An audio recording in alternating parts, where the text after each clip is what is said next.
Welcome to how to make baked potatoes in the microwave. Step 1, wash the potato. Just because you may be poor as dirt does not mean you have to eat dirt. So wash it off and dry it. Step 2, using a fork, you're going to stab the potato. I like to stab it from top to bottom about 3 times around each side, which is about 5 sides, I guess I make it. Now that you've stabbed the potato with a fork, you're going to pop it in the microwave for 3 minutes. Don't do it any longer, otherwise you will get hard spots in your potato.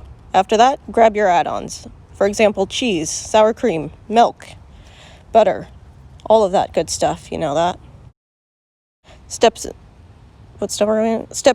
you're going to remove the potato from the microwave using a pair of tongs. Unless you are trying to play an actual game of hot potato, then I recommend using the tongs. Step 7, you're going to skin the potato. Starting at the top, you're going to cut a little line through it. After that, you're going to slip the spoon underneath the skin of the potato and try and peel it off that way. Now, why are we doing this? Because I guess this is more of a how to make microwave mashed potatoes tutorial than it is how to make a baked potato. So, I guess it covers kind of all the bases. Step 8, smash your potato.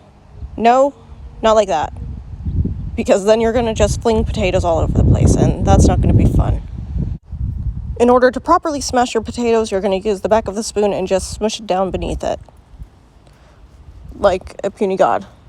Now that you've added all your cheese, milk, and butter, you can now add my favorite secret ingredient, some balsamic vinegar. It gives it a nice tang, and I really like it. But then again, I'm just kind of obsessed with balsamic vinegar. It's just so good, you know that? Especially when it's with focaccia bread. Focaccia and the balsamic is really good.